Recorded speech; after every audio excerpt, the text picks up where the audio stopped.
I am Joji from 1990 mechanical batch of Palakkad Engineering College, and I'll be a moderator for today's session. First of all, a warm welcome to all of you to the latest of the Science and Technology webinar series organized by Darshana. Little bit about Darshana before I move ahead.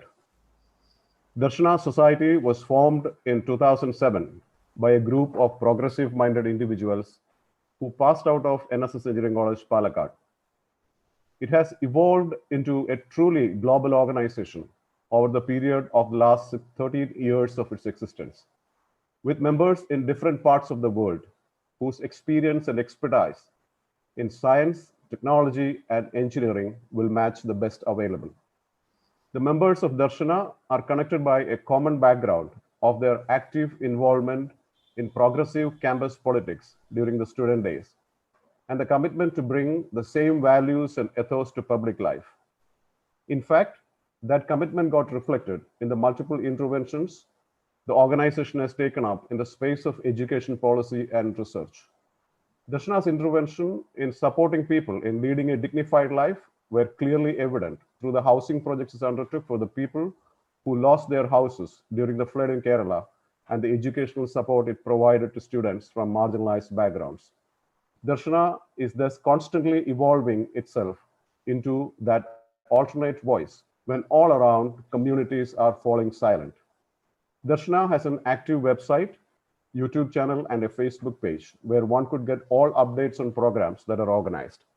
Please visit the website www.darshana.in and follow the Facebook page and the YouTube channel to keep yourself updated about Darshana programs. We currently have close to 850 members, and the number subscribed to the channel is around 350 or so. Let us subscribe to the channel and encourage members from our families as well as do the same. Darshana has been organizing a series of science and technology webinars in keeping with the objective of the difference that the organization can make in the society and communities that it is involved with. And today's seminar will be on the subject Data and Society, a peek into societal impact of digital revolution. Digitization has literally revolutionized our lives and made every transaction easy by the click of a button on our handheld devices. Big data analytics and digital technologies played a transformational role in many sectors of the industry. The Amazon, Make My Trip, and Swiggy's of the world have made it an indispensable part of our life. However, somewhere in this transformational journey, digital is being converted into a data-hungry proposition.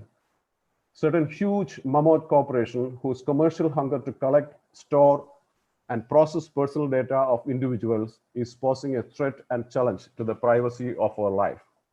Today, as we acknowledge the fact that digital is here to stay and it is the future, we will examine the areas that we all need to be conscious about while being a part of this digital society, the need for better and robust checks and balances. Today's seminar is about creating that awareness about the need for such robust checks and balances. It is only such deterrence which will help to avoid the process of digitization being hijacked by a corporate model whose sole objective is scale of business and maximization of profitability. Such checks and balance will also help as a deterrence in neglecting and stepping aside the human element in their pursuit of cross commercialization. Such awareness levels and creation of a deterrence is critical in preserving the ethos and values which are intrinsic to the existence and sustenance of the foundation of a democratic society. Before we move into the formal session, may I take the opportunity to introduce to you Manoj Kesi, who will be leading the conversation today. Manoj is a dear friend, and our organizational work date back 35 years when we were members of the college union as first year and second year elected representative. I still recollect the days when we sit together in those college union meetings and mocking at all conventional ideas discussed. So I know Manoj is someone who is a non-conventional thinker, often dismissive of the conventional way of thinking. So we can expect the same as he takes us through this evening conversation. Professionally, Manoj is an ideal choice to lead this conversation. He started his career on a short service commission with the Indian Air Force. Post that, he joined communication industry during its nascent stage and was involved with its launch and expansion in India. For the past several years, He has been working with digital and big data-driven technologies. As someone who has an intimate knowledge of mobile and digital industry, he is an appropriate person to present today's topic. The talk will be for an hour, post which he will answer your questions. Please type in your questions in the comment section as the talk progresses. Welcome you all once again, and handing over the session to Manoj. Yeah, thanks, Joji. Thanks for that nice words, and thanks for the introductory comments. Let me first of all start by thanking Darshana for giving me this opportunity to present today's topic. And also thank you all for who have joined us online on both Facebook and YouTube. So basically, when I started working on this topic, the idea was to work on a slightly technical presentation and present this as a technical subject. But as I started collating materials for this today's presentation and started examining the contents, I realized that there is a societal aspect which needs to be kind of explored a lot more. And also, of course, there are a lot of societal aspects that get discussed as part of digital, how it is transforming our society, how it's transforming our interactions, etc.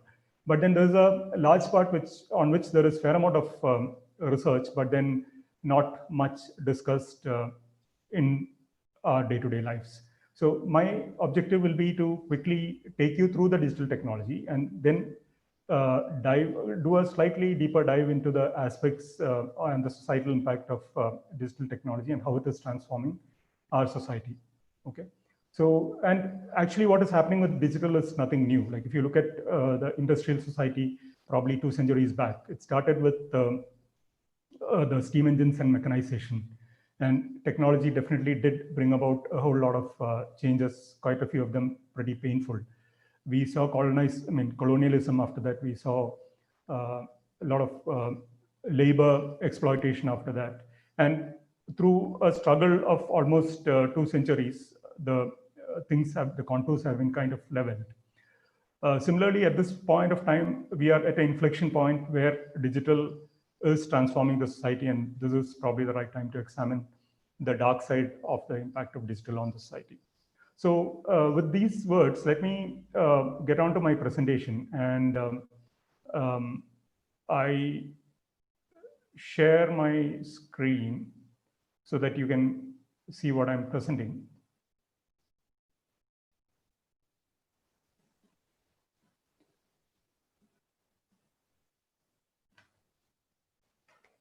So let's first look at 2 or 3 events that happened in the last 6 or 7 years, okay?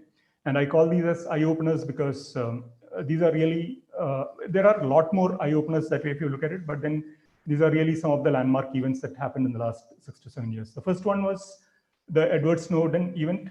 Edward Snowden was a system administrator at National Security Agency of United States. So he copied a whole lot of classified information from NSA and then fled to Hong Kong, from where he kind of exposed these documents in tranches through Washington Post and The Guardian. Okay, so how this event becomes significant is because this was the first time that the complete not just US, but the complete world got a peek into the extent of surveillance that is happening on the mass surveillance that is happening on the citizens.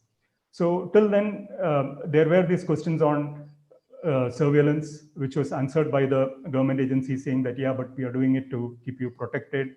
It's only the bad elements that we are watching, or at the maximum, they would agree that they are doing some amount of metadata level collection. So it was never agreed that this level of complete 100% mass surveillance was happening. So this became a big revelation within the US and also all over the globe. And why is it important for countries like ours as well? As because, as most of you would know, more than 80% of the internet traffic transits through the US. So that way, all of us come under the ambit of surveillance program that NSA had unleashed. That's one part. The second part is under the digital or the communication intelligence sharing agreement, there are these arrangements called Five Eyes Alliance. Now I think there is something called 13 Eyes Alliance. So all these alliances are formed to monitor, collect information about individuals and share it in the garb of preventing terrorist attacks. So that way, this is the first testimony, the way I call it, testimonies for state surveillance. The next major event was the Facebook and Cambridge Analytica scandal. Now, what is this scandal about? So in 2013, Cambridge Analytica, which at that point of time was an innocuous small company, hired a professor in University of Cambridge to make a application or an app, mobile app for them to do a psychological profiling of individuals. This particular app was called This Is Your Digital Life. So they launched this app through Facebook. And then after taking user consent, they did a survey through a few questions, collected the information and did the psychological profiling. So what they did subsequently was that they not only harvested the information of the respondent, they also harvested the information of the contacts of these respondents. And as per the last disclosure from Facebook, about 80 to 90 million users' profiles were compromised. And so one is, of course, the data theft that happened or the data breach that happened. The second aspect was clearly how this data was used by Cambridge Analytica and Facebook to subvert the electoral processes in various places. The first one was Ted Cruz, who was a Republican senator, and Donald Trump. Both of them had hired Cambridge Analytica to support them in their election campaigns. And in this case, what was done is typically using these behavioral or psychological profile of the users that were collected, micro segments were created and curated, targeted ads were pumped to them as feeds in Facebook. So that was one thing that was done. The second thing, or the really big thing that happened, was their influence of Brexit. So organizations like Leave.eu and UK Independence Party again hired Cambridge Analytica to influence the Brexit voters. So in this case, again, the vulnerable population segments were fed with information on how EU is draining out on the resources of UK, how their towns are becoming basically centers for immigrant people from various other places, how Turkey is going to join EU. And all these are specifically lies which are curated and fed to vulnerable sections of the societies by identifying the profile and doing a micro-targeting on them. So basically, use of standard right-wing propaganda of hate and fear was used in Brexit to kind of influence the Brexit vote. For example, and I mean, if UK is considered to be the oldest democracy, and they pride themselves in having perfected various aspects related to electoral process, wherein the influence on electoral process will be minimal, etc. But here, what we could see is digital technology could disrupt the complete process, the well laid out checks and balances, and influence the decision. Somebody like Nigel Farage, who was the head of Brexit Party, pumped in millions of dollars, which under the normal case would have come into view. However, when they are funding a company like Cambridge Analytica or Facebook, these go under the radar. So this was the second case where it is a testimony to corporate meddling with political and social outcomes. So here, what we as citizens have to look at is, first of all, we have to understand that democracy is neither guaranteed nor is it inevitable. It is a system that has evolved over a period of time, and it has to be steadied by our involvement time and again. If we leave it in an autopilot mode, then that can be wobbled by these external elements. Similarly, we also have to look at whether these technology giants should be allowed to become handmaidens in the hands of authoritarian regimes. So that's the second point, that we have to look at it more from a political and social outcomes based on this corporate surveillance unleashed by these companies. The third event that I wanted to talk about was the data breach of Aadhaar. So this, in January 2018, Tribune broke a news stating that with 500 rupees in 10 minutes, you could pretty much access into the Aadhaar database and then query the database for the demographic and biometric details of any Aadhaar user. So the modus operandi was that an agent would contact the reporter, and reporter would transfer 500 rupees, and they would get the login credentials, using which the reporter could access the Aadhaar database, type in any Aadhaar number, and get all the individual details from the Aadhaar database. So this became, and the funniest part is, for another 300 rupees more, the reporter was also given an additional software to actually make an Aadhaar card and print it. Okay, so this again became a big expose. There was a lot of hue and cry. Hopefully, a lot of corrective actions also would have happened. But in our present democratic tradition, the reporter was charged with breach of trust and whatnot. So that's a different part of that story. So let me move on to my next slide by making one more comment, that CERT, which is Computer Emergency Recovery Team, CERT-IN, CERT of India, in its latest report said that there were 3.5 lakhs of security breach incidents in the last July and August months alone, which is an exponential increase from last year. And we are continuously seeing this increase year on year. So basically, the Aadhaar incident serves as a testimony to the vulnerability of our personal data. Okay. Moving on to the next slide, let me quickly cover this particular slide, because this is something which is known to most of you. So what are the main sources of personal data privacy threats? The first one, of course, is the mobile phone. So every time you carry your mobile phone, you're basically making a compromise with your service provider, stating that you're staking your locational information or your privacy related information in exchange for the facility of receiving and making calls. The phone, with the numerous apps that it has, and also with GPS on, is a fantastic or perfect tracking device. Okay, so I just leave it there. Let's look at laptops. Laptops are personal computers. Again, the moment you connect to the internet, your IP address is known, and the IP address reveals your location information.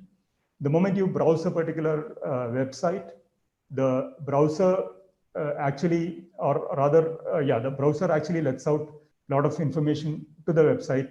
What kind of browser is installed, what is the OS installed, what are the applications installed, what kind of fonts are installed. Basically, all this information is required to load the website properly on your browser. So that's one compromise that happens. The second thing is, the moment you visit a particular site, that particular site is going to drop cookies onto your laptop. And let's assume you type in, say, www.timesofindia.com.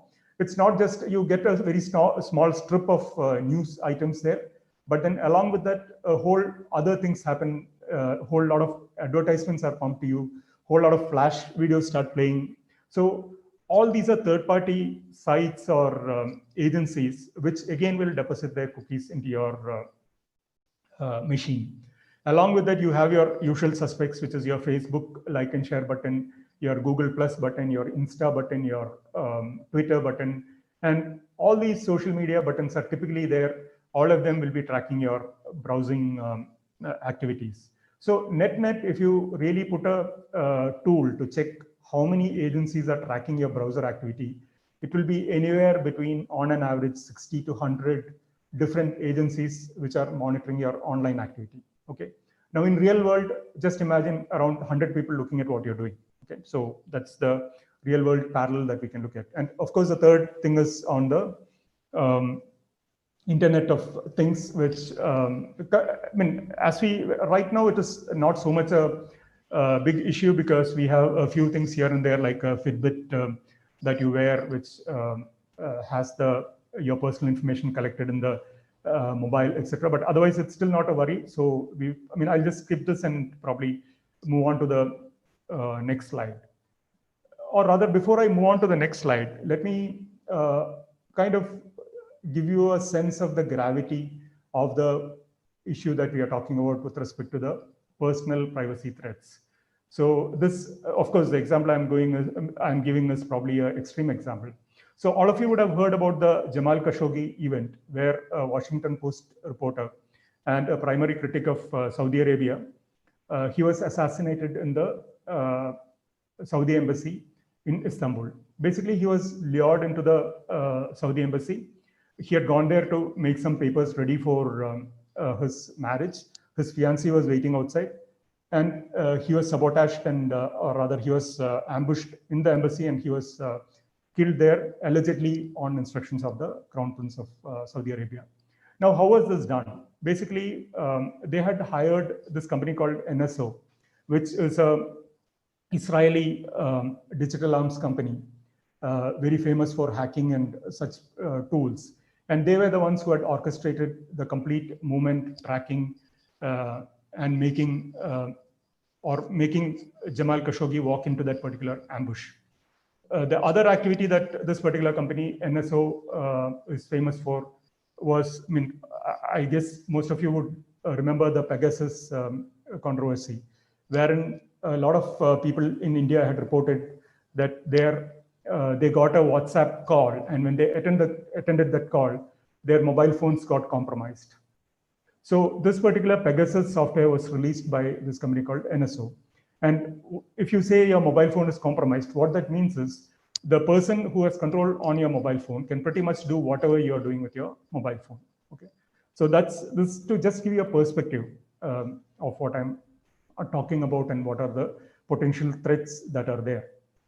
So let's now look at some of the aspects that is aiding the digital technology. And I'm talking about this in more a positive sense now. The first thing is the convergence of utility into one device. So not long back ago, we had a phone to make a call, we had a camera to take a picture, you had a television to watch news or go for entertainment. However, right now, all those activities are converged into your mobile phone or a handheld device.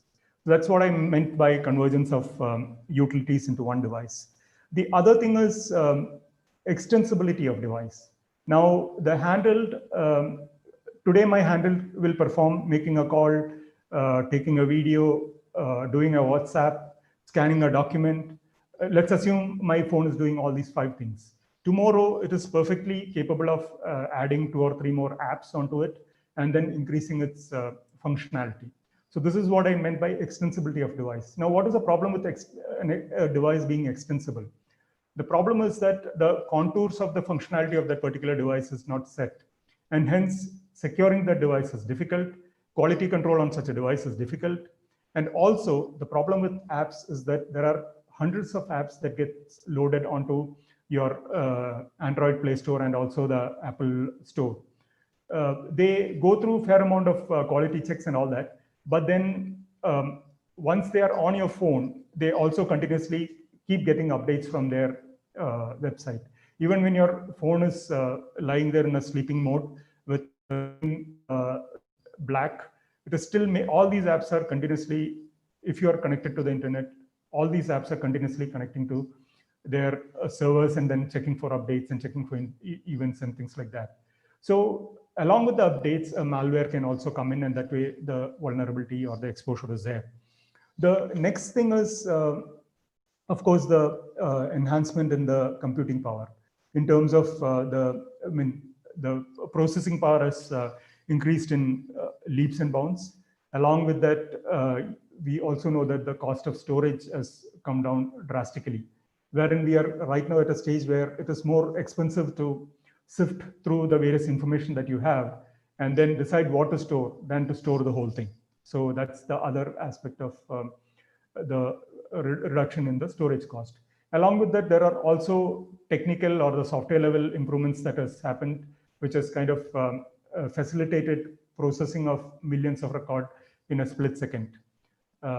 Making that possible is your distributed file system based processing, parallel processing, stream processing, and all these kind of aided by various applications, all of them in open source arena, like MapReduce, which is used by Google, and Apache Hadoop, Spark, Kafka, Storm, Flink, etc. So all these are big data processing applications which can process millions of records in split second. Okay, so this is another development that has happened, which is aiding the digital transformation. The third aspect is availability of data from multiple sources and the variety of data. So as I already said, all your interactions with all of them going digital, almost all the sources with which you interact creates digital data, and all of them become sources for digital data, like your phone, web, social media. All those things create data which becomes sources, and all of them provide data in different forms. And that's where I said the variety of data. Again, the next aspect is the IoT device, which are the various sensors that are there in various IoT devices, which again provide a different dimension of the data. Okay, so let me also spend one more slide providing you a definition of certain key technical terms. First one is structured and unstructured data. So structured data is your good old RDBMS based data, which writes into a table structure with rows and columns. Unstructured data or semi-structured data is pretty much everything else, which is your video files, audio files, your PDF documents, your Word document, Excel sheet, etc. So the good thing is till many years back or till recently, there was a well-defined way to process structured data. Now, or rather for many years now, we are completely capable of processing unstructured data as well. Next thing is, what is big data? So big data is defined by the 3 V's, which is volume, variety, and velocity. So volume is the total amount of data. Variety, like what I already said, is the various sources and type of data that you get, structured and unstructured, that is audio, video, document, PDF, etc. And the third thing is the velocity. Velocity is the rate at which both volume and velocity changes. And all these 3 elements are very critical from a data mining perspective, what we call as big data processing. The next term that you have to be very familiar is what we call as metadata. So what is metadata? Metadata is essentially everything other than the data. Now, what is data? So if person A is making a call to person B, the actual conversation is data and everything else is metadata. So when I say that, the caller A's phone number, phone location, duration of the call, time of the call, all these become metadata. Okay. Now, why I'm emphasizing on this point is because you very frequently hear this excuse that companies are collecting only metadata, or when you check about state surveillance, they say that we are only collecting metadata. But let's understand that metadata per se is extremely potent in giving out very valuable and personal information about someone. To drive home the point a little more, let's take the case of WhatsApp. Okay, so all the conversations, both text and speech, are end-to-end encrypted in WhatsApp. Okay, so that way, only if the sender or the receiver leaks the text can somebody else get that information, which is correct. Okay, now, however, let's look at the metadata part.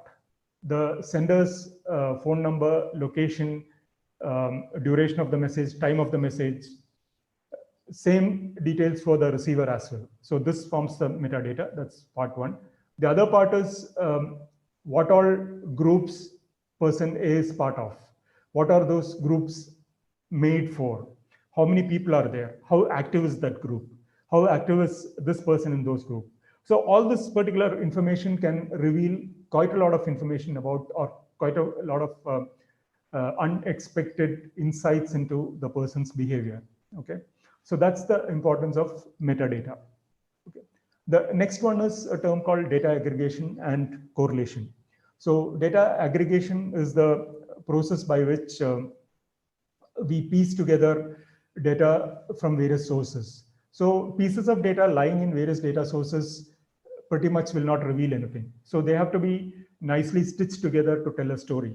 And typically in technical terms, it is called the ETL process, where you first extract the data, you do a level of cleansing of the data, and then you do something called deduplication. Deduplication is basically attaching the data to one unique ID, so that, for example, I would have used 5 different Gmail IDs to interact with a particular website. Now, through various techniques, these 5 Gmail IDs can be processed to attach me to one unique ID, so that all my interactions through these 5 IDs can be attached to this single unique identity of me, that is Casey Manoj. That is called deduplication. And then, of course, the correlation. So correlation is basically the statistical models that you want to apply on that particular data to derive prediction outcomes or derive machine learning. Okay. The next term is called secondary use. So secondary use is any use that is outside of what that data is collected for. For example, if a courier guy comes and asks you your location, and you tell him that this is next to so-and-so building or something like that, the reason why you reveal that particular information is for him to come and deliver you the packet. But then the moment that gets used for something else, that is to send you promotion events or understanding your location, sending you some additional information to make purchases, that is secondary use. And our biggest problem today is secondary use of data, which is driven by the intelligence gleaned out of the data that us users share with the companies. Okay, and that is what the whole story of big data processing is all about. The next term that I wanted all the listeners to be clear about is, what is data deletion? For IT people, this might be obvious, but then let's understand that when you delete a document from your machine or your personal computer, even if you do a cleanup of your recycle bin, it doesn't go anywhere. It is still residing in your machine. Okay. The only thing that happens is the reference to that document is removed. Also, that particular track where that document was lying would be marked as empty. That's all what is happening. To give you to make this easy for you to imagine, like if you have to copy a 100 GB file, it takes a few minutes, right? But if you have to delete a 10 GB file, it just goes off at the click of a button. So that's the difference between delete and actually taking the file. So the file is only removed after a long process wherein new data comes and overwrites that particular location. Okay. So anything that you do with your, why I told this is to emphasize the point that anything that you do with your computer, any data you enter into your computer, be aware that it resides there. It just becomes a permanent record. Okay. So that is a technical aspect of data deletion. Now we can also extend that particular concept a little bit and say that suppose there are references to that particular document in some other place, then that also has to be cleaned for you to really ensure that the document cannot be traced back. Similarly, if you have sent this document to someone else over mail, then you will have to delete that mail. You will have to call up that other person to ask him to delete the document. So actually, it's a pretty complex web that you have to clean up if you have done anything, any transaction that you have done using your computer. It's very easy to trace that particular activity back because there is somewhere a permanent record that is stored and held back, which we have to be aware of. Okay, so so many of you would have heard about the novel, the dystopian novel 1984, which was written by George Orwell, in which the nation of Oceania had 4 ministries, and one of them was Ministry of Truth. So the function of Ministry of Truth was to ensure that whatever predictions the Big Brother makes comes out true. So what happens is they would have already made the prediction, or the Big Brother would have made a prediction. Those would be in record. But then once that event happens, and if the prediction goes wrong, then it is a job of Ministry of Truth to go back and correct all the records to ensure that the prediction looks correct. So pretty much in the computer system, we are living through such a dystopian environment where it is very difficult to clean up once you do something with your computer. Okay. So having said all this, let's very clearly acknowledge that the future is digital. All of us are beneficiaries of digital technologies. Our life has become significantly more easier, and we all should continue to enjoy the fruits of digital technologies. There's no question about it. Okay, so just to quickly call out some of the benefits of digital technology. One is, of course, a transformation from the CRM to CEM, which is a CRM where it is a customer relation management based paradigm, which is more what you call reactive to a more proactive approach to customer service. The other thing is we no more bother much about the functionality. We only talk about the user experience. So that's another paradigm change in a digital thing. The other thing is the transition of consumption, what we call as the Apple model. What that means is the consumption has been transformed to what I want, where I want, and when I want. So that's the new norm for consumption in the digital era. And the second part is what we call as platform economy or gig economy, which is basically a technology layer which comes in between the producer and the consumer. For example, an Airbnb or a Oyo becomes a platform between a hotel vendor and somebody who's looking for a place to stay, or an Uber or a Ola becomes a platform between a taxi driver or a driver partner, the term that they use, and a person who's looking at hailing a ride. So this particular gig economy or platform economy has really, again, transformed the way we consume some of these requirements. And it's there in all, like food delivery apps, retail. All those are examples of that, and they have kind of changed the quality of life that we enjoy.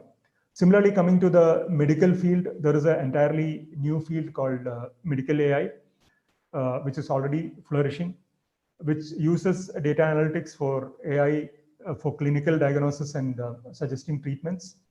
This approach is extremely useful in primary healthcare, and the clinicians can use the machine learning to get information on diagnosis. So this is at a primary healthcare level. Even at more advanced secondary or tertiary healthcare, computer-aided diagnosis is very popular in cancer detection. IBM Watson, which is IBM's AI platform, has numerous use cases or utilities for their medical applications. So the list goes on into urban planning, smart homes, fraud detection and prevention, even social media. Social media has transformed the way we kind of connect with each other and interact with each other. So, and this particular list is growing as we talk, with more facilities and utilities getting added to make our life more convenient. So what is the problem? Where is the issue? So that is what I want to spend probably next probably 10-15 minutes kind of elaborating a concept called surveillance capitalism. So surveillance capitalism is a new type of capitalism which is riding on digital, and this particular term was coined by somebody called Shoshana Zuboff. So she has done extensive study on digital and economics behind the digital. Okay, so all of us know that capitalism grows and evolves by taking things which are outside the market dynamics and bringing them into the market dynamics, converting them into commodity that can be bought and sold. Like if you look back at the industrial capitalism claimed nature as a raw material, converted land into real estate commodity that can be bought and sold, converted, say, mountains or riverbeds into sand or quarry for mining rocks, and basically using that as a raw material for your building homes or whatever commodities that you want.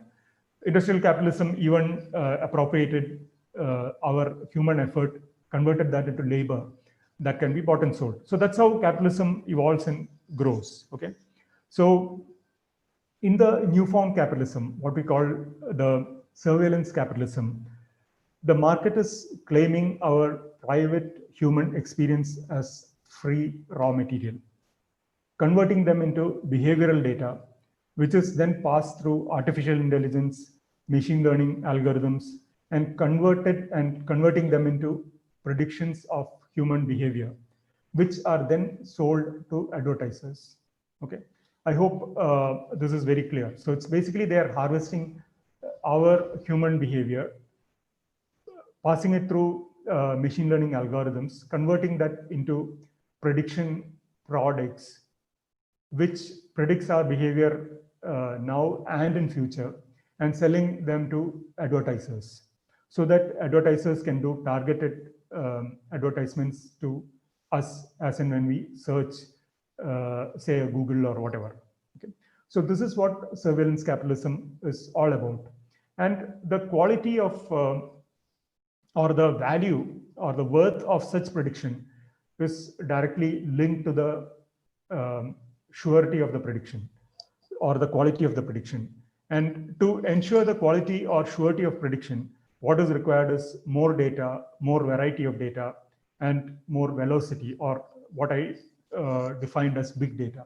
So all the three elements of big data has to really grow in leaps and bounds, and hence these corporations are becoming extremely hungry for each and every minute bit of user data that we leave behind.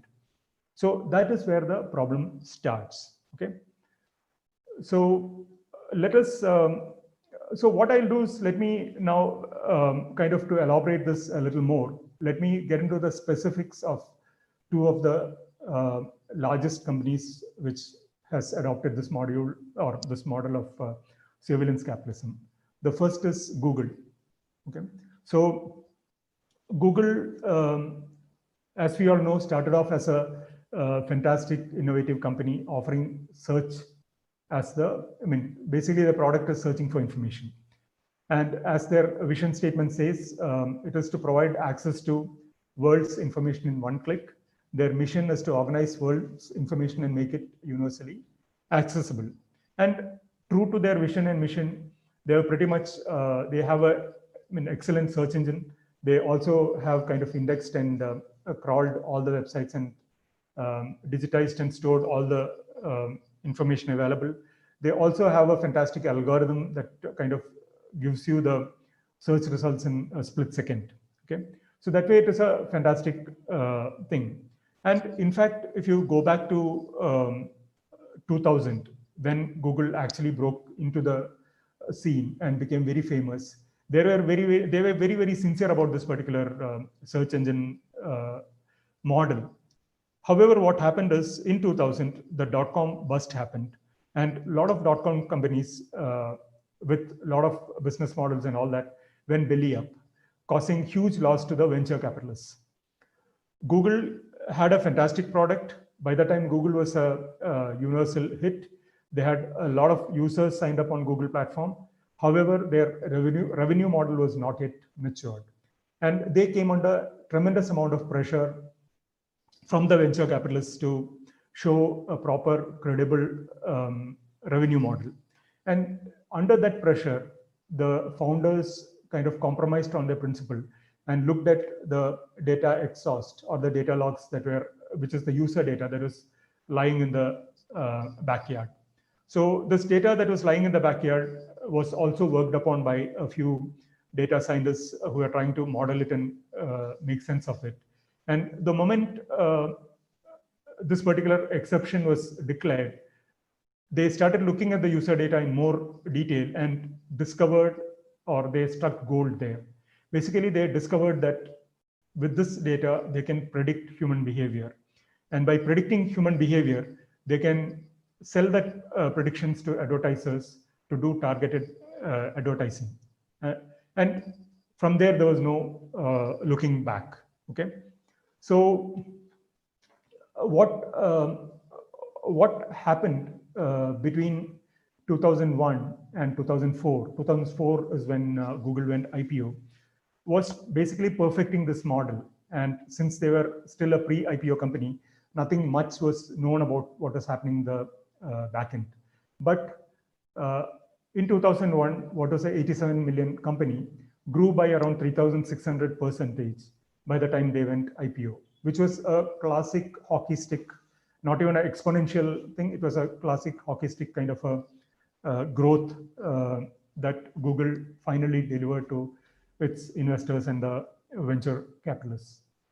So seeing this, this became a default model in Silicon Valley and in the tech sector, that is harvesting human behavior and creating futures out of it and selling it to advertisers. So let's now look at the second company, which was started in 2004, which is Facebook, and which by this time, this particular model was already in place, and Facebook took it one more step ahead. So Facebook's stated vision is give people the power to build community and bring the world closer together. Okay, so that's their vision statement. A leaked statement of 2018 from Facebook said that they ingest trillions of data points into their machine learning systems and come up with more than 6 million predictions per second. Hold on, okay? Try to understand this particular statement that I read.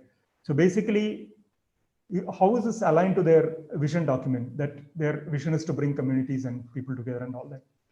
Basically, what their product is, a product that ingests around trillions of data points and dish out 6 million predictions per second. Okay, so what is really their business? Their business doesn't have anything to do with their vision statement.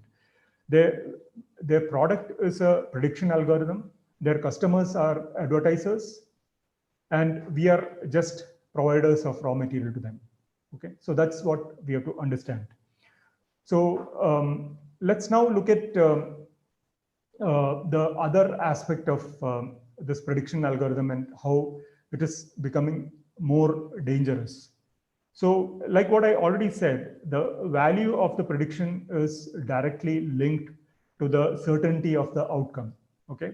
Now, how do you ensure certainty of outcome in a prediction model?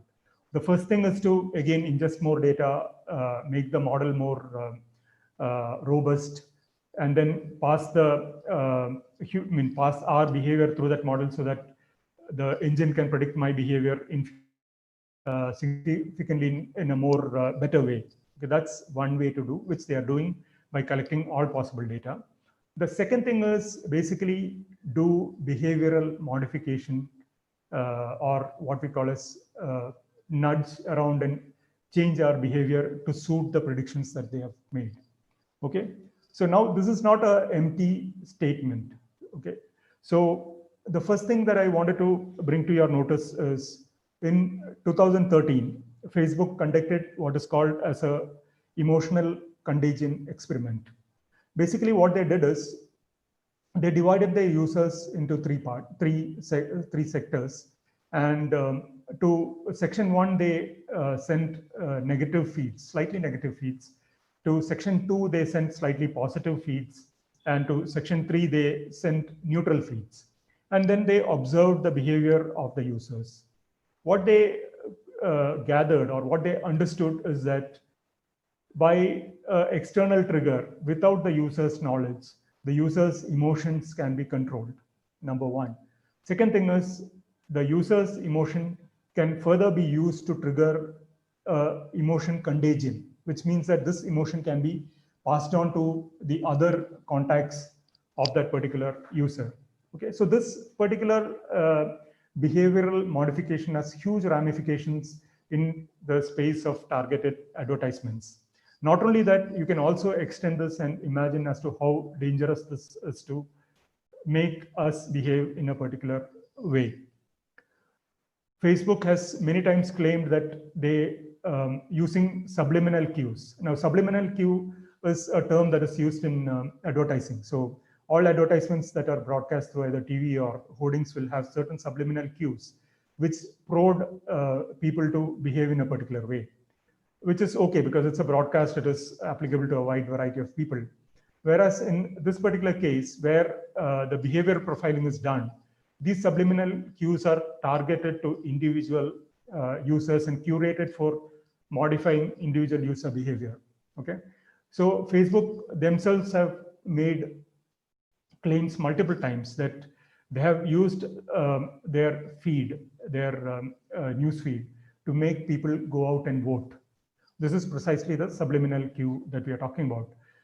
While they have acknowledged that they have made people to go out and vote, what we also know through other disclosures is that they have not only made people go out and vote, they also made people go out and vote for certain candidates, right? So that's how these extensions work. And that's where the subversion potential is very high.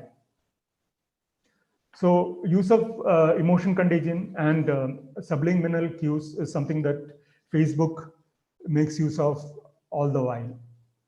Now let's talk about the second one, which is Pokemon Go. So I'm sure most of you would have heard about this particular augmented reality game called Pokemon Go. It was a fantastic game. Normally, these video games make you sit in a chair and then make you lazy. But Pokemon Go made you go out in the open, make you walk around, do various physical things. So it was a fantastic game. People were having fun. But how many of us know that this was incubated by Google? Okay, Google incubated this particular game, and then it was brought out by a company called Niantic Labs. So Niantic Labs came up with this particular Pokemon Go game, which was incubated by Google. Now, what is Google trying to do here? So Google's business model is what we just now described, which is your click-through rate. So in an online environment, the revenue of Google is linked to the click-through rate. Like if you search for 100 hotels or top hotels in Bangalore, you get a list of hotels, and you will go and click on a particular link. So based on which link you click, you get a commission from the advertiser and the vendor, and that's how the whole chain works. That's what is called click-through rate. So click-through rate is an online model. What Google wanted to experiment is the offline or real-world model of click-through rate. And in this particular thing, what they did is they used the game Pokemon Go. So how was Pokemon Go played? In Pokemon Go, there were things called what do you call lure modules. So these lure modules were placed at various locations, which the people, using the app had to find the lure module, go and capture that lure module, and then it will give you further instructions. Now, these lure modules were placed in business establishments which had agreed to take part in this particular game. So they had paid to be part of this particular game. So people were, while having fun, they were herded through a Cafe Coffee Day or a Starbucks or through malls, through these lure modules. And all these establishments were paying to be part of this particular game. So what is click-through rate in the real world is what is called as footfall. The revenue of a mall or any similar kind of an establishment is measured using footfall. And this particular Pokemon Go was used to increase footfall to the establishments that paid to take part in that particular game. So this again is a behavioral modification that was nudged by, without the user's knowledge, by Google. Just imagine in Pokemon Go, if you were told that these are the establishments which are participating in this particular game, and that's the reason why you have the lure modules there. The whole thing is different, right? So it's the whole thing is basically it's happening without your knowledge, the user's knowledge or their consent. Okay. The other problem with all this is a lot of this is secret. These are all under wraps. All these come to light only if somebody comes out with an expose like Christopher Wiley of Cambridge Analytica did about Brexit vote. or any leaks from these companies. That's only when you come to know about such experiments, what happened in the background. Otherwise, these things keep happening and we are never aware. Similarly, there was another leaked document in 2017, wherein Facebook had apparently made an offer to a business in Australia and New Zealand, stating that they have the data, behavioral data of around 7 million young adults or teenagers, which can be used to kind of target products or target advertisements based on their mood swings. So basically, a teenager or a young adult is feeling a little low or depressed, you kind of target a particular product to them, which will boost their self-esteem.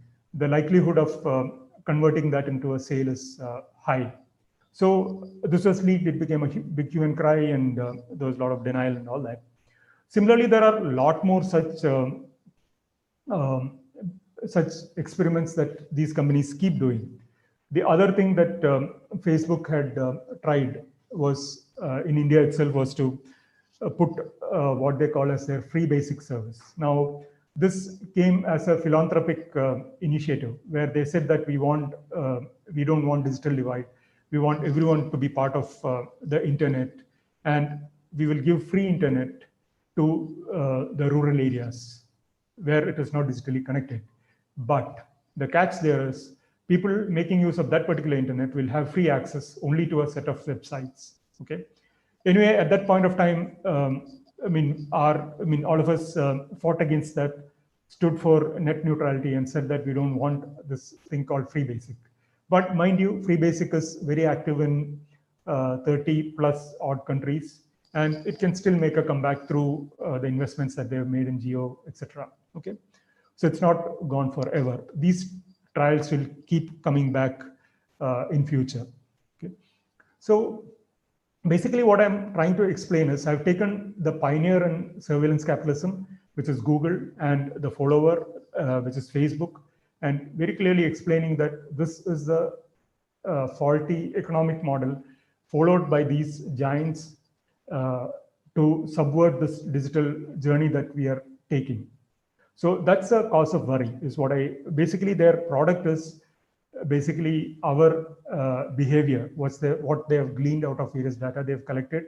And this has been converted into a commodity. And like how commodity is traded in options and futures market, this is traded highest bidder from the advertising industry. So that's what I meant by the behavioral surplus and futures. So so in a capitalist model, there is very clearly a societal contract between the corporation and the society. So there is a corporation and there are their users. So the users or generally the people they all fall under either the category of the consumers or their workforce. In this particular model, it's not very clear what our role is. We are definitely not their customers. Their customers are the ad agencies. We are definitely not their workforce because they employ only a handful of people, probably few tens of thousands of people. Okay, so we are very clearly outside the ambit of the social contract that a typical capitalist system would have, and that's the subversion that has happened in this particular model. Let me move on from this topic by kind of calling out certain contradictions. Which is the stated purpose versus the reality. The first one is we thought that these services are free. However, for the corporations, we are the free raw material. Okay, the predictions about us are their products, and advertising companies are their customers. The predictions are about us, but then it is not for us. Okay. Similarly, we thought the social media, we are using social media, but social media actually is manipulating us. The second or the third point is we thought we are searching Google, but we now know that Google is in a way strip searching us. We thought that these companies have privacy policies, but their privacy policies are actually surveillance agreements. Almost all these companies have huge end user license agreements, are fine prints which run into multiple pages, which we normally don't read. And even if we read, we just agree because we have no choice, right? So this reminds us of the old feudal system where the landlord would come out with a term and then publish it to the farmer or the peasant, where he has to just agree and do the farming and move on. The last point that I wanted to elaborate under this particular topic is we thought that these are highly innovative companies which make mistakes. Turns out that their mistake is their innovation. Again, let me elaborate this with one more small example. In 2004, Google launched Gmail, which at that point of time was the best mail client which was available. They offered around 2 TB of free storage, plus the UI was cool. Everything was fantastic about it. A lot of users went after it and signed up for Gmail. And for most of it, it became the default email client at that point of time. However, users immediately noticed that Gmail is scanning through the content of the mails. And there was a huge hue and cry. But look at 2020. Okay, we are all signed up to that particular thing that Google definitely scans through our email to offer promotions. Like if I made a flight booking, I definitely get offers for hotels in my destination. So it's now known. So we no more complain about it. Similarly, when they started off their experiments with the Street View cars, a lot of communities came up in arms stating that we are not going to allow these vehicles. But they successfully ran through with that experiment and collected all the data. Similarly, any of the experiments that these people have done, or any of the launches that these people have done, have ran into privacy-related controversies.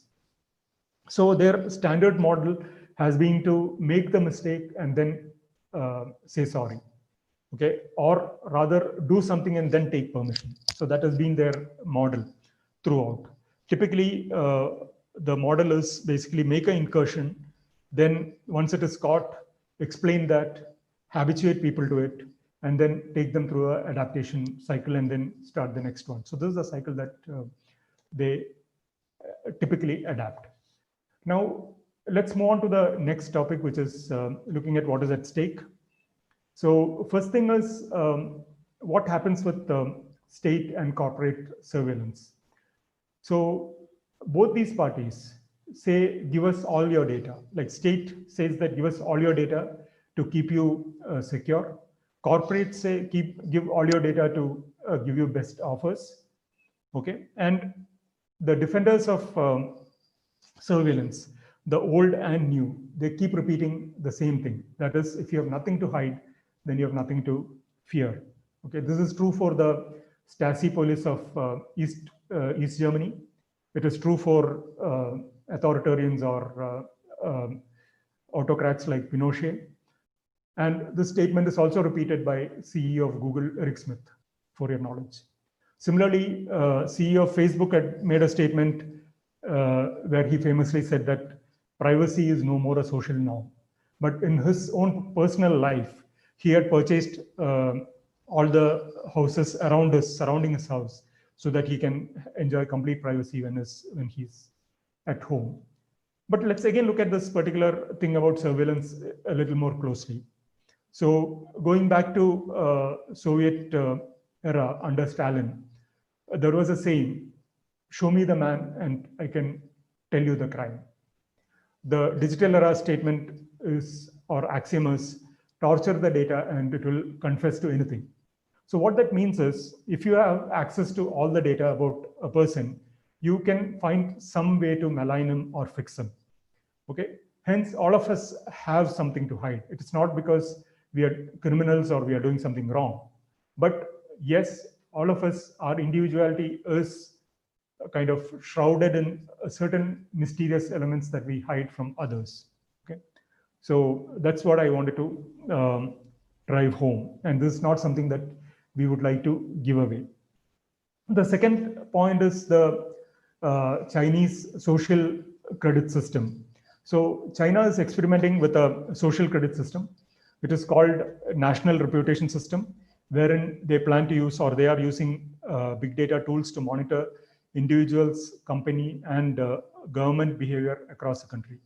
The objective is to build a high trust society where individuals and business will follow the law.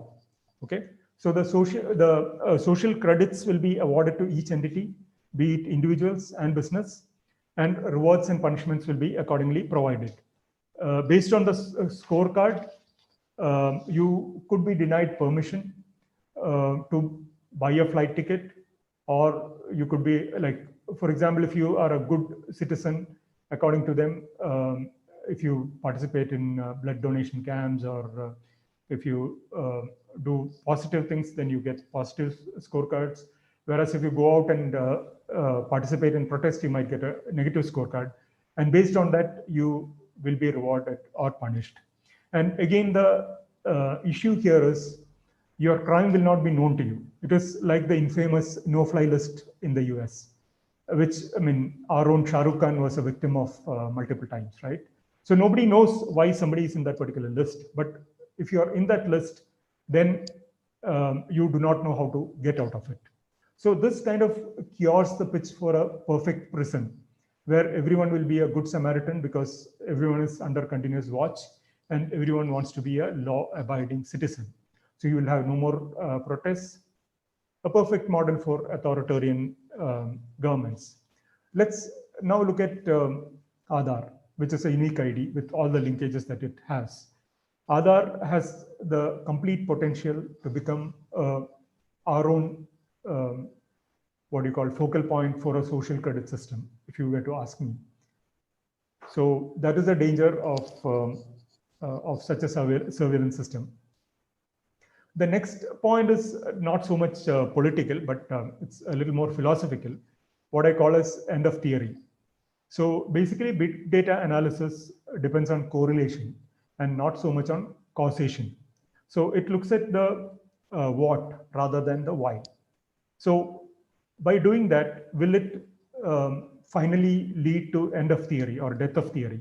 Because typically the research cycle that we have is you have a hypothesis, which is based on the individual's knowledge and experience and all that. He creates a hypothesis, then he models it, and then he subjects that to test, and then either proves or disproves it.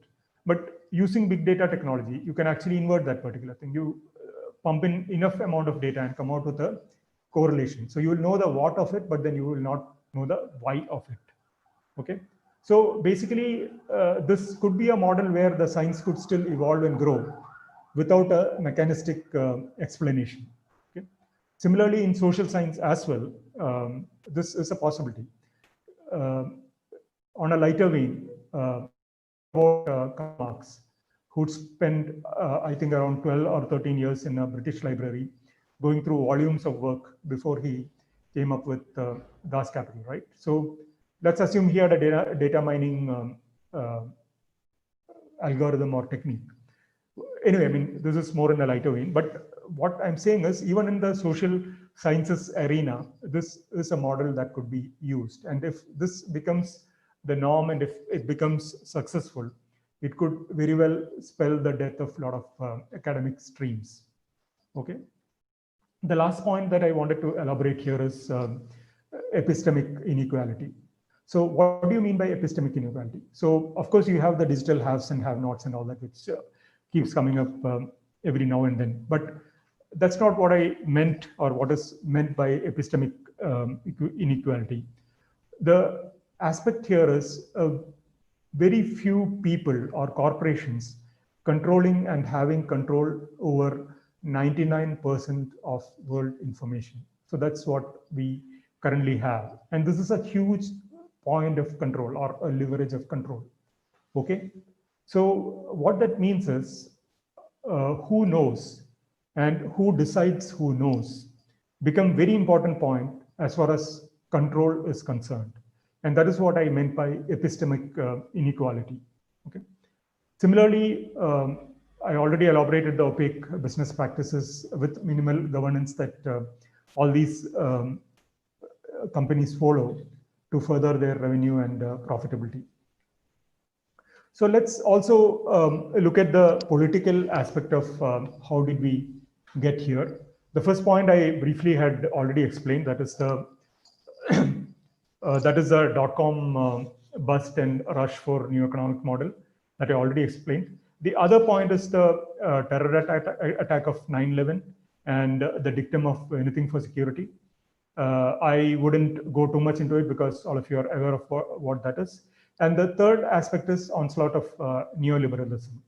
Basically, the neoliberalism, which had a start in the stagnating markets of 70s and 80s, took flight in the 90s, and then cured the pitch for a right-wing libertarian model of no control or laissez-faire approach to doing business. Basically, the market dynamics, they said, would put the right checks and balances, and there is no democratic or government control required to rein in these particular corporations. Now, if you draw a parallel, a similar thing happened during the initial industrial revolution era, where a few corporates who right now we call them as infamous robber barons.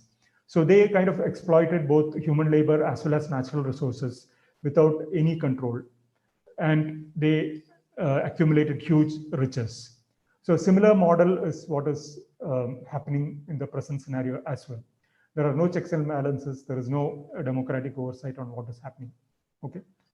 So to kind of reiterate the points that I made, digital is not the problem. Future is digital. The problem is the rogue or faulty economic model. The third point that we have to be very clear about is, let's not go after free service, because the cost that we are paying is much larger than what we are giving up. Okay. Here again is a very quick quote from Edward Snowden. So you can go through it. Let me now, I already have taken almost more than an hour. So let me quickly breeze through aspects of privacy and certain guidelines on privacy.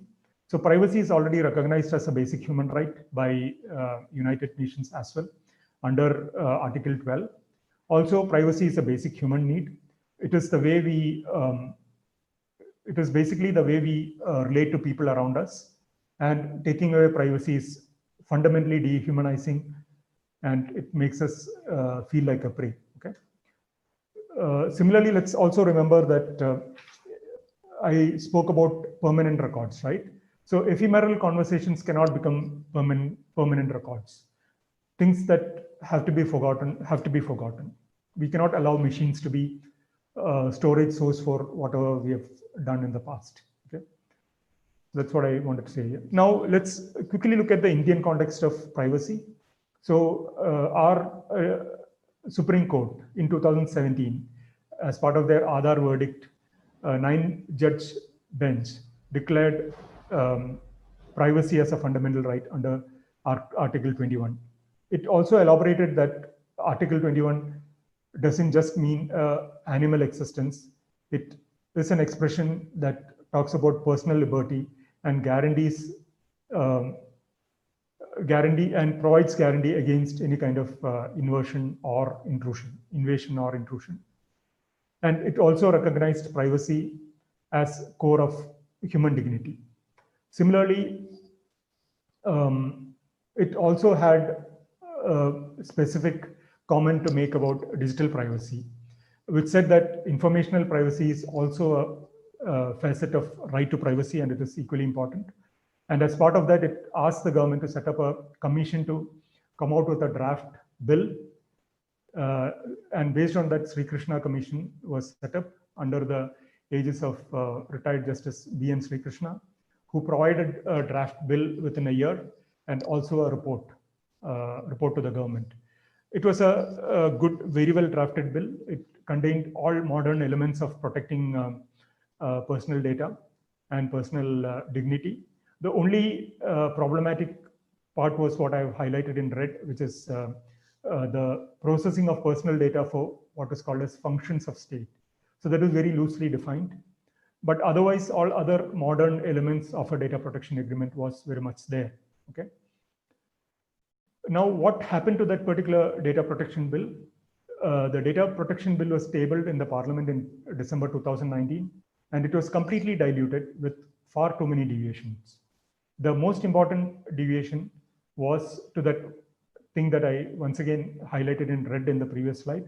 That was about the recommendations. So the recommendation from Sri Krishna Commission allowed exception to use personal data in interest of national security, but only if it was authorized by Parliament and it was deemed necessary and proportionate. Okay. However, the diluted bill allows the government to exempt its agencies from using the data on a much more broadly defined grounds. What that means is our personal data can be used by the government and its agencies without any oversight. That's what in basic terms it means. In fact, Justice Sri Krishna himself came down heavily on the diluted data protection bill, and these are his words.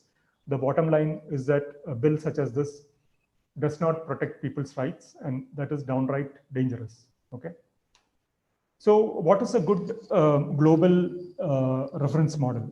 So a good global reference model is GDPR, which is applicable or which came into full effect in European Union in May 2018. It is called the General Data Protection Regulation. Here, it's a very detailed regulation, and it is available online. I would really urge all of you to go through that.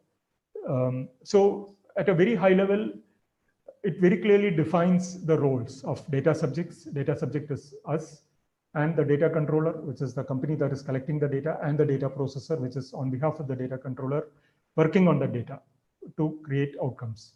So the rights of data subjects are well defined and well protected. The key things being right to be informed. So what is right to be informed? That is what we call as consent management. Consent has to be taken before using or processing our data. That's number one. The second thing is right to be forgotten. Again, I told about the ephemeral conversations. As a college student, I would have made mistakes. As an adult, I would have made mistakes, but it cannot be a permanent record. Under right to be forgotten, you have all the rights to go to Google and ask for all your data to be deleted from that. Okay. Similarly, data portability. You could go to a Facebook and ask them for all your data to be given back to you. And like that, all the rights of data subjects are well defined. The obligations of data controller and data processors are well defined, including penalties and stipulation of what has to be done in case of a data breach. So all these things are well defined under GDPR, and hence it is a good framework or good frame of reference for us as well. Now, let's read this statement loud and clear. Law lags technology by at least a generation. Okay. So even if you, first of all, law making itself takes time. Second thing is implementation of the law takes time. Third thing is enforcement takes time. And by the time it really becomes a practice, it is not just one generation, it could be a couple of generations that go by. And this is where our vigilance is required to really ask for our rights. Okay. So in conclusion, let me quote from Data and Goliath by Bruce Schneers. So data is a pollution problem of information age, and protecting privacy is the new environment challenge. How we deal with data, secure them, and dispose them will be central to the health of information economy. So just to give you a parallel, if we look back to our ancestors who were in control at the beginning of industrial revolution or industrial capitalism, we really fault them for not having put the right regulations in place for the for the environmental devastations that we face, right? So similarly, future generation will hold us responsible if we don't take up responsibility and solve this problem of data pollution. Just to also drive the point a little more clearly, the problem of data pollution will hit us more harder and more quicker than the environmental pollution, which started showing up after probably 150 years or 200 years. The amount of data that we produce every couple of hours is more than what was produced from the beginning of time till around 5 years back. Okay, and Google currently can store up to 1 exabyte of data, which is about 500 billion pages of data or pages of text. So if you stack that all up, you can actually walk all the way up to moon. Okay, so let's understand that uh, digital and internet systems are complex. So there can be no way that we allow the corporations to have backdoors to collect data for state surveillance. So it has to be robust. It has to be completely secure. That's the only way for our data to be protected. Similarly, digital is possible without state and corporate surveillance. And the biggest point is we have to fight this ad revenue based surveillance capitalist model. Okay, this is an illegitimate model. This is already the default model in tech industry. It is now kind of spreading to the other industries as well. For example, Ford Motors, which was on the verge of bankruptcy a couple of times. The CEO of Ford Motors recently made a statement that he has around 100 million cars on the road, and pretty much a lot of those cars will have infotainment fitted into it. So by harvesting data from these cars and also linking that to user data from the Ford Credit database, they can glean out enough behavioral data to kind of create behavioral futures and play the game of our pioneers in surveillance capitalism.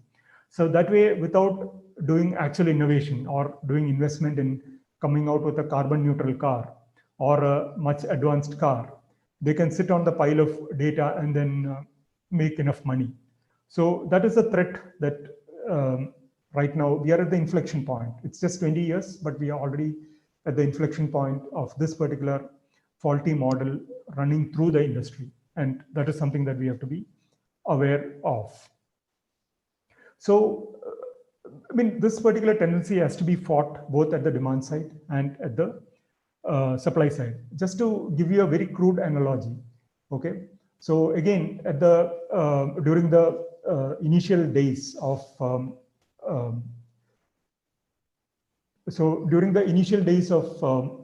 industrial capitalism, we had these chimney cleaners, or people who have read novels by Charles Dickens would know that child labor was rampant, and to go up the smokestacks of chimneys, you had to employ child labor because only small children could go up.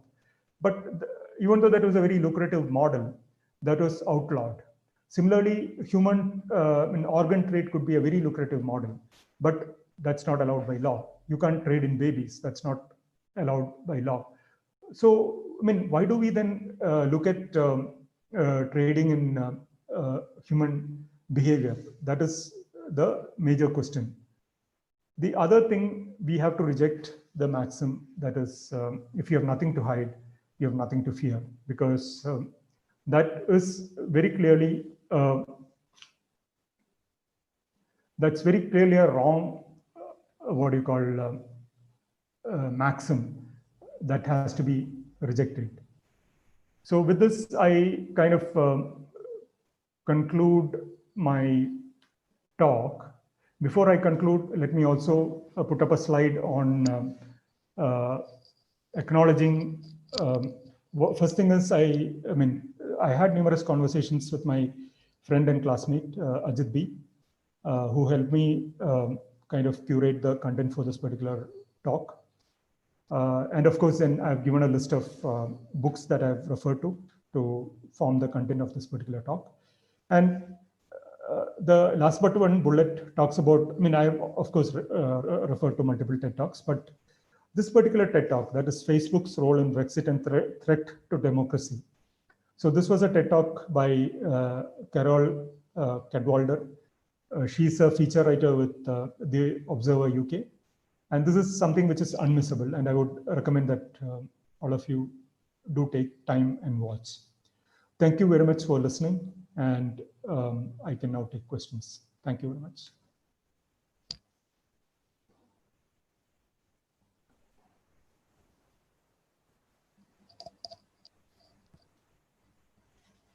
Thank you, Casey, for that rather detailed presentation on taking us through the impact of corporatization of data, and it really exposed us to the dangers that we are facing and how cautious one has to as we tread through this entire scenario.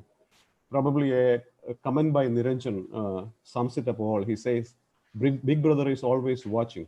Our generation read Orwell's 1984, exactly in 1984, and could not imagine that concepts in the novel will happen in our times. Precisely that big is the danger that we are facing. So let me quickly get into the questions. There are two questions from Ajit Kumar, fairly related. So I'll read them together and you can answer them together. The first question is, in the e-commerce platform, what is the guarantee of protection of CVV details of credit card? And the second question is, up to what extent can we prevent the leakage of data if periodic information system audit and cybersecurity audit are in place?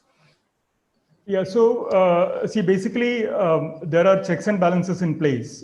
As far as e-commerce platforms are concerned, they are supposed to be, or any particular platform that deals in credit card or similar kind of information, is supposed to have gone through what is called a PCI DSS audit, or what is it called, certification, which kind of guarantees that their system is robust enough and protects against theft of card information. Okay, so that's the first part. The other thing is, see, again, technology cannot be the solution. See, internet is an immensely complicated setup. Also, internet, the research for internet started in the late 70s, and internet came out, I think, in 1983 or so, which was within the four walls of a defense laboratory, which was basically used for their internal communication. And in that particular paradigm, keeping it within the four walls itself was a security measure. So the security measures in internet within that particular space is very minimal. The protection is all at the endpoints. Okay, so that's what we have to understand. It's a very extremely complex setup. The only guarantee is, one is, yes, there will be incidents. We have to be very clear about that. Second thing is, there has to be strict and strong laws which kind of govern all these things. Thank you, Casey. The next question is from Abu Bakr Siddiq. How we can ensure data security when employees are working from home and from personal devices? Do you foresee more possibilities on data, cybersecurity systems, and solutions during the post-COVID? Yeah, of course, yes. So basically, there are multiple ways to. So again, this is again getting into more technicalities of how do you secure data when you're working from home. But since there's a question on it, you can of course have a secure connection to your server through a tunnel or a VPN. You can create a VPN tunnel and secure your connection so that it's not exposed to the external world. That's one way to secure. Plus, typically, if you're working on sensitive data, then allowing employees to carry only thin clients, wherein they do a remote access to a server where the actual data resides, and using clients like Citrix or any of those third-party software to allow access through a VPN and a Citrix client, you can to a large extent secure data or secure or ensure information security. Okay, so I mean, these are all topics which are pretty technical and pretty vast, and it takes a lot of time to explain this. But at a high level, VPN, Citrix, these are kind of solutions that are there to secure remote work. Thank you, Casey. There are two questions from Prabhu. I'll read the first one along with a comment from Madhu on that. There is a general thinking that Apple devices like Macs, iPhones, and iPads are less vulnerable for hacking and data collection than PC and Android devices. Is there any truth in this? There is a comment on the question by Madhu. Prabhu, I think that's convenient myth. Hacking into Apple is not really worthwhile, yet as the numbers, volumes are less. But even their famous iPhone security was hacked a couple of years back, and not by the FBI or the NSA, but a private operator. You can answer the question. Yeah, so it is not a myth. Apple devices and Apple systems are secure. I mean, they are not fully secure in capital letters, but they are significantly more secure than Android system.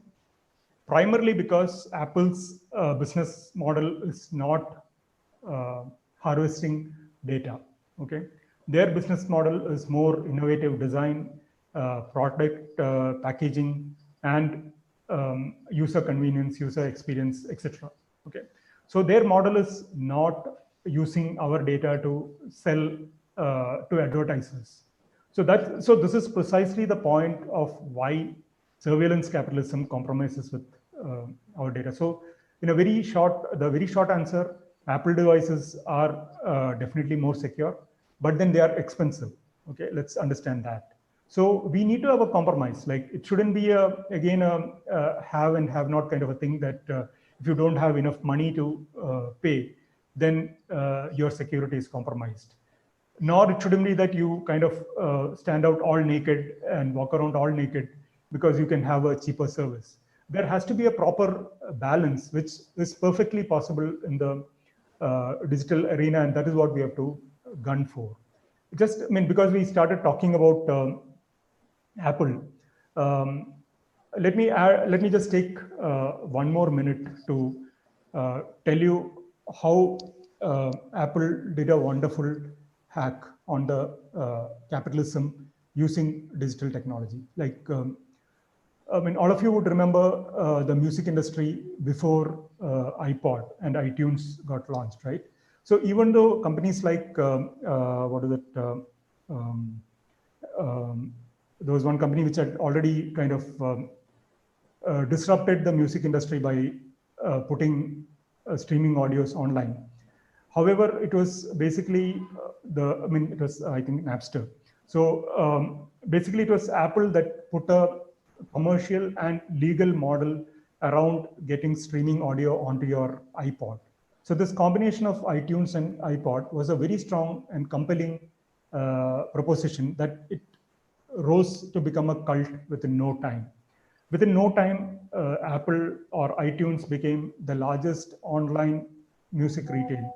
And within probably 1 year or less than 2 years, they just online retail of all formats, beating music companies and record companies which were hundreds of years old. Okay, so that is a fantastic hack that they used digital and hacked the industry. And with that, and with their other like iPhone, with launch of iPhone, Apple became the most valuable company at that point in time. Okay, so that's what I wanted to call out. Yeah. Thank you. The next question from Papu. In my field, despite the advantages, there is a lot of resistance to DNA databasing for keeping track of suspects and criminals. The main suspicion is data leakage. Is there a workaround to this? I think there is a comment from Mathu on this. I think it's more a question of data misuse rather than leakage. You can answer the question. So again, like what I said, you can, of course, secure data, especially critical data like DNA data and sensitive data by encrypting and storing it. So encrypted data, typically, even if it is stolen by somebody, cannot be decrypted unless otherwise you have the key. So that is a technical solution to it. Again, in technology, nothing is impossible. Okay, so if there are smart hackers out there, they will figure out a way to steal data. So what matters is what is the cost or what is the investment that you are willing to put in place to secure that particular data. Encryption definitely is a way out. You have, say, 128-bit encryption, which is very difficult to break. I think you also have 256-bit encryption. So these are all highly advanced ways of encrypting data, which can, to a large extent, secure from any kind of data theft and stealing of information like, or sensitive information like DNA information. Right, thank you. Next question is from Nandagumar. Is the darknet subculture an alternative to the Big Brother data surveillance? Sudesh has a comment on this. He said government agencies are quite active in the darknet as well. And in any case, ordinary people would not have skill sets to work in darknet. They will fall prey to other abusers if they try to use that. You can answer. Yeah, I think Sudesh pretty much answered it completely. Darknet is an area that we wouldn't want to get into because the darker side of that is much more dangerous than the other aspects. So yeah, I think Sudesh kind of gave a good answer. Yes, thank you. There's a comment from Biju Kesavankutti, which you already addressed that issue. Intentional misuse is one aspect. One other less understood dimension is the inadvertent and unforeseen effect of all these prediction models indirectly shaping human behaviors. Thank you, Biju, for the comment. Next question is from Babish Mano. To what extent VPN apps helpful in data protection, or free VPN or another scam? Okay, so I mean, just to take on Biju's comment, and see, that's a very important comment. Okay, the point there is the point there is what were we talking about? So yeah, so this behavioral modification that we spoke about, it is not. It is. I mean, I think I took around 10-15 minutes explaining the behavioral nudges and emotional contagion experiment, the subliminal cues and all that. So these are not accidents. These are by purpose done to make the predictions more correct, or make certainty more correct. Okay, so that's the comment on that. Coming to the point that or the question of Babish, yes, if you want to have an absolutely secure connection or very highly secure connection, you can use Tor plus VPN client, which will kind of obfuscate your IP address. It will also obfuscate the location from which you are connecting. So you can use that methodology. The only problem is it is inconvenient. It will become so there is inconvenience. Again, when you're using VPN client, you have to be sure to use good ones. I mean, I don't know exactly when you say free ones, I don't know what he's referring to. There could be open source, free and open source VPN clients which are good, but then you have to be sure about their quality before you use them. But that's a way to secure your data.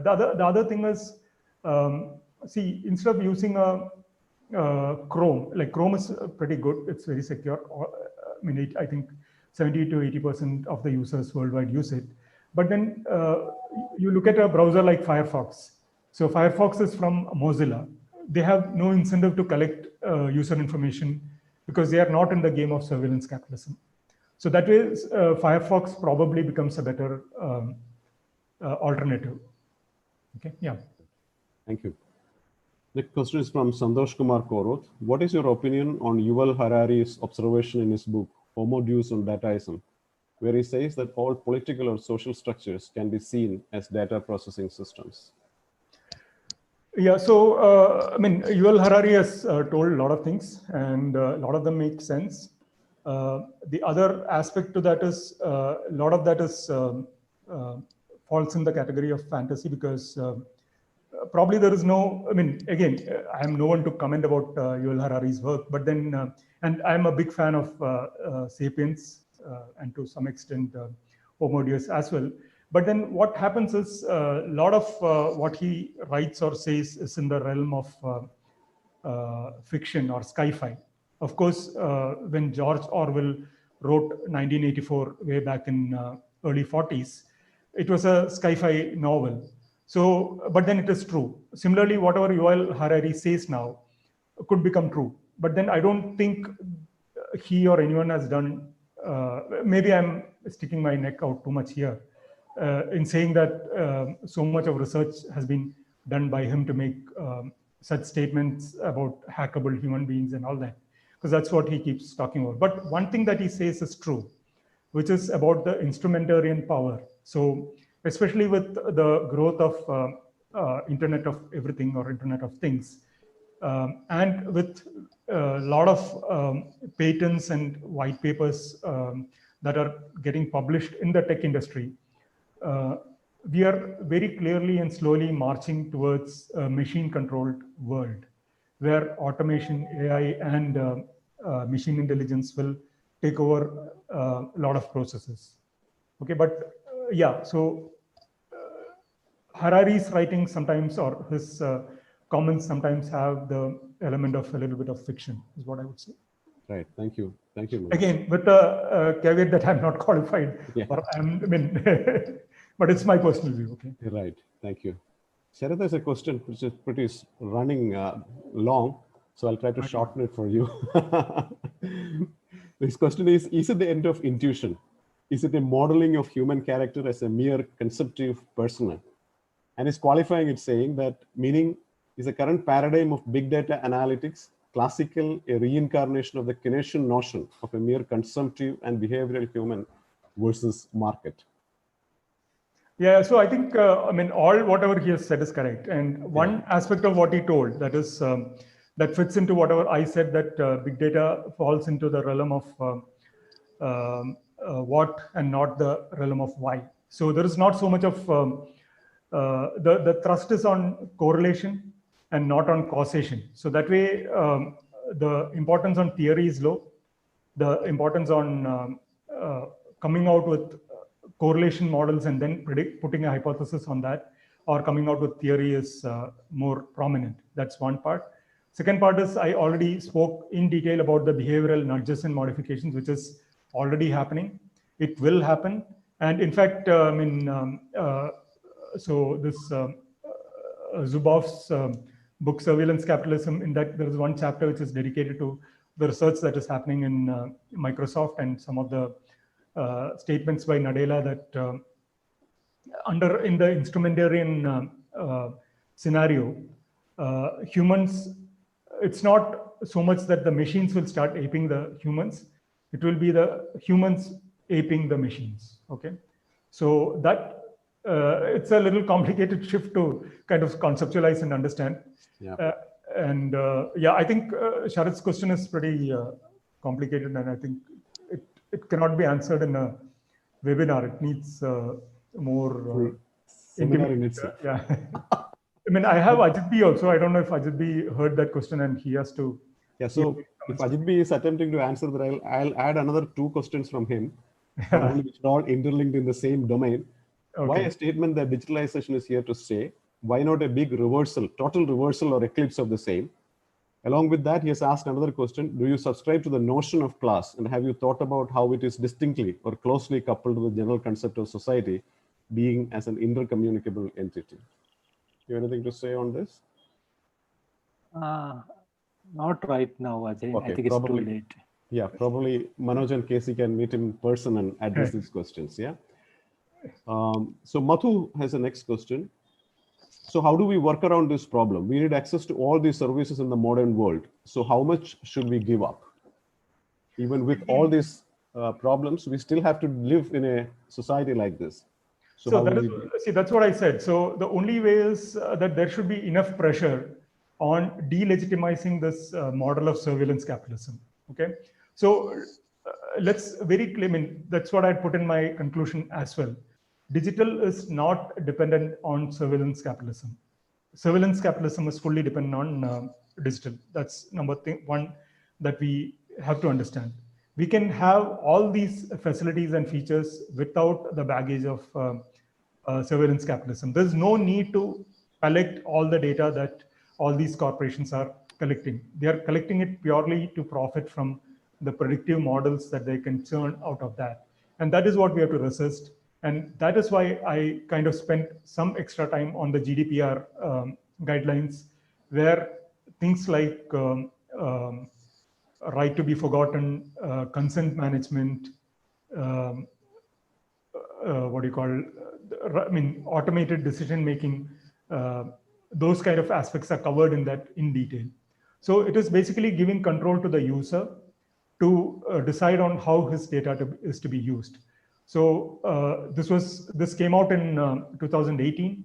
Like what I said, law typically lags technology by a generation. But in this particular case, let's work together to make it happen much more faster.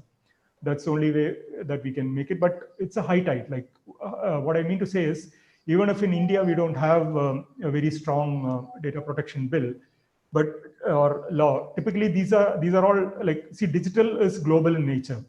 It's not a very, see, the law still has a very geographical boundary. Okay. Whereas your digital is more a global phenomena, and hence whatever happens as part of GDPR will have a high tide influence where it can potentially lift the expectations or the compliance requirements across the globe. Thank you, Casey. Bindu Narayana, next question. How safe are apps like Arogya Setu? Any threats there? So, I mean, first thing about apps like Arogya Setu is that it's not so much whether it is safe or dangerous. The main thing is about the purpose. Okay, so in a pandemic-like situation, it becomes our duty to cooperate with any such initiatives that looks at. I mean, I'm giving a very classic theoretical answer. I'm not looking at. Looking at any other motives behind Arogya Setu at this point in time. But generally, in these kind of circumstances, what we have to look at is there is a collective benefit that is derived out of data or big data, and there is an individual let go of privacy and elements like that that has to happen in cases of exception. And this COVID and situations like that is such a scenario. And that way, Arogya Setu is something that we really cannot complain about. But now that we are probably into the 9th or 10th month of COVID, it's pretty much clear that all those contact tracing apps have failed in some ways or other. Okay, first thing is, for any of these contact tracing apps to be successful, there has to be an uptake or acceptance of at least 80 to 90% in the society. So that has not happened. Second thing is the false positive and false negative. So even if a few information that Arogya Setu churns out happens to be wrong, then there will be so much of negative propaganda against that, which will kind of put down that particular app. The third thing is the whole thing about positivity or contact tracing. So how do you define a positive contact? You say that somebody who's within 6 feet and is there for more than 10 minutes is categorized as a contact, let's assume. I think that's the broad guideline. Now, if you're staying in a hotel room, which is separated by a wall, and there is a COVID positive guy in the other room, you will still be within 6 meters or 6 feet. And you would be there for hours together, but still you are not exposed, but you would be identified as a contact. Same thing if you're in a traffic jam. So these are all issues of efficacy that comes in the way of tools like Arogya Setu being efficient. The bottom line there in any such tool, be it Arogya Setu or our famous sprinkler, is it has to be limited by purpose and by time. So that is the bottom line. Arogya Setu has a role to play. Once that particular situation is gone, then it should be withdrawn. The data should be deleted. It should be forgotten. So purpose limitation and time limitation is the bottom line for any of such tools. But we should not say a blanket no to such initiatives, because as a collective, the collective responsibility to society is much larger than the sacrifices that we have to make as an individual in terms of privacy. That's right. Yes. Yeah. Thank you. Abhishek Suresh has a question. You've answered it in response to Madhu's question, but I'm just reading the question if you have anything to add. What is the alternate for common man, especially technical illiterates, other than shaking hands with the devil? I think you answered this question while you're answering Madhu's question. Yeah, so Do you add something? No, so one thing is basically like the common man wouldn't know anything about this. So like, let me just call your attention to a Pew Research document that was released in the US sometime back. I mean, it was very recently, which is a very interesting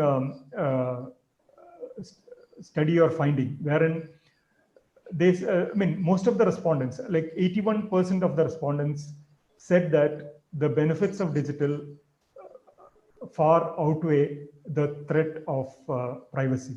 Okay, that's number one. At the same time, they also said that they are all concerned about their personal data being taken away. They all, overwhelming majority, said that they are concerned about, or they are not aware of what their data is being taken away for. So there's utter confusion in the market. And like what I said, since we are in the beginning of this particular journey, there's a lot of confusion on what can be done and what cannot be done. And that is where the gray area of no rules being there.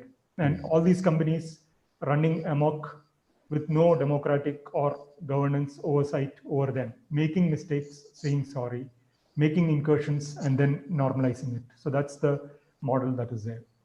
I think a similar kind of a question or a remark by Deepak Sugandhan, how to convince the majority that your data is important. I believe the majority is not giving any importance to data privacy. That probably.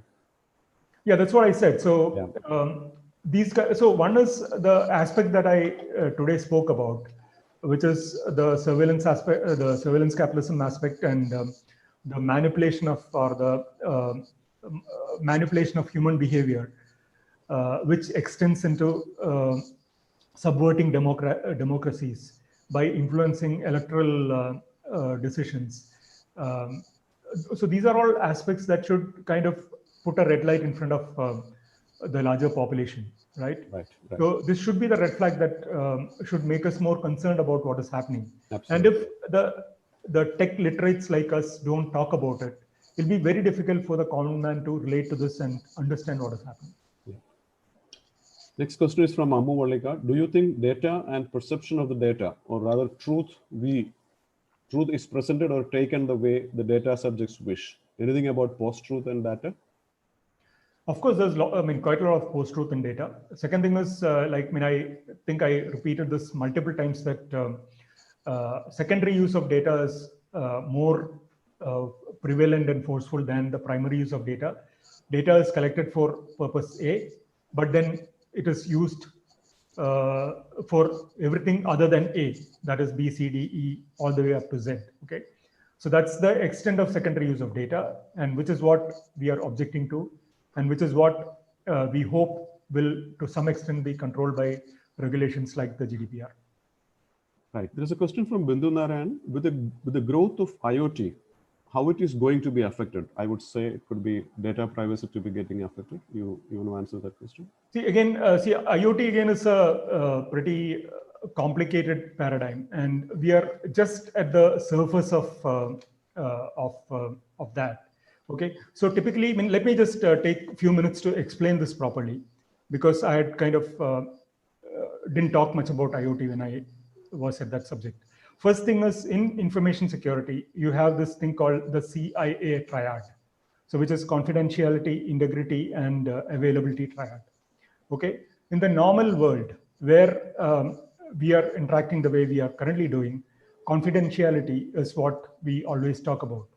Data theft, data being used for something else, etc. The moment IoT is more prevalent, and the moment more devices get connected to each other and more devices start getting controlled remotely, integrity becomes a significantly important aspect.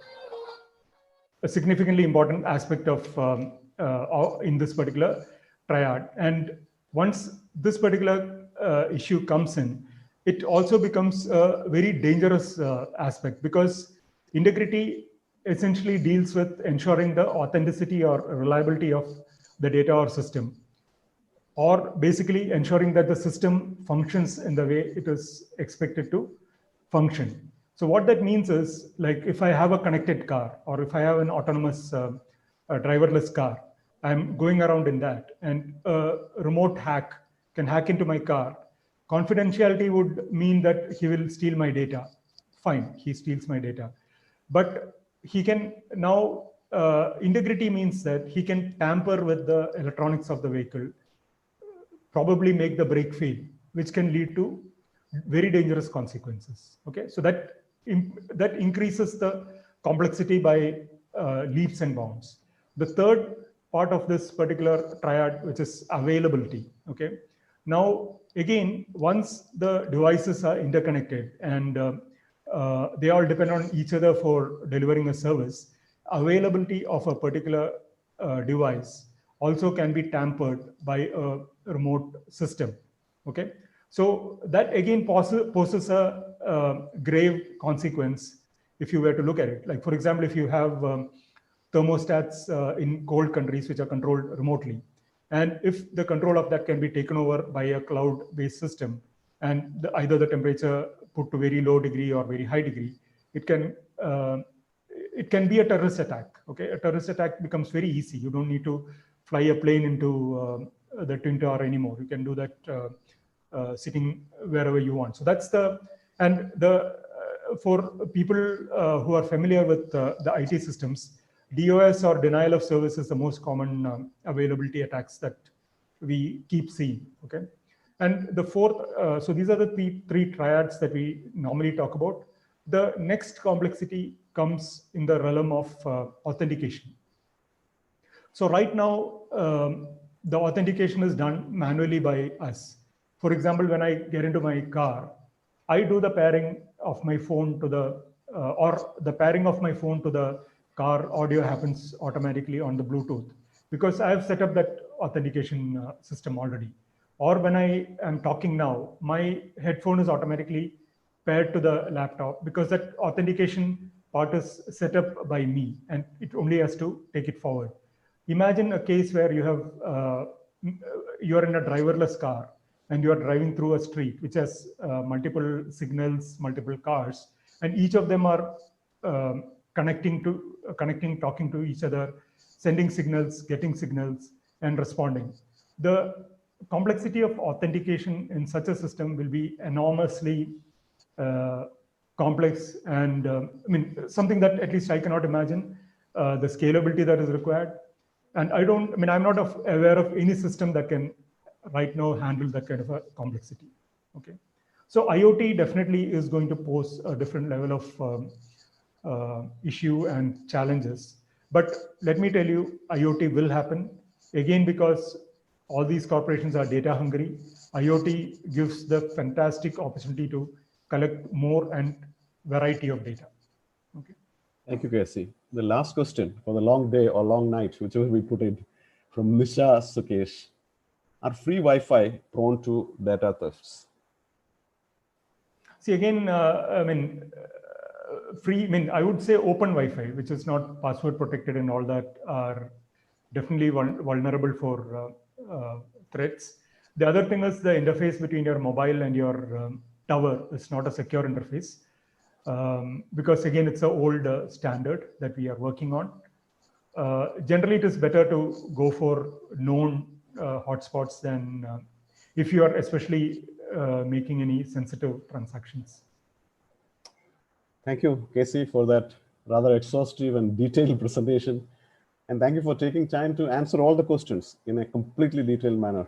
Gave us an insight into the kind of threat that we are faced with in terms of the corporatization of the data, which we thought will be a fine thing to do, but now we realize at least the awareness has gone up and will get us start thinking about how privacy matters, how one need to be extremely careful as you play inside the digitization space. I want to thank all of us who participated in this, raised questions, truly interesting questions. And thanks for everyone. Thank you, Ajit B, also to be a part of this entire seminar. Once again, thanking everyone and a good night from our end. Thank you.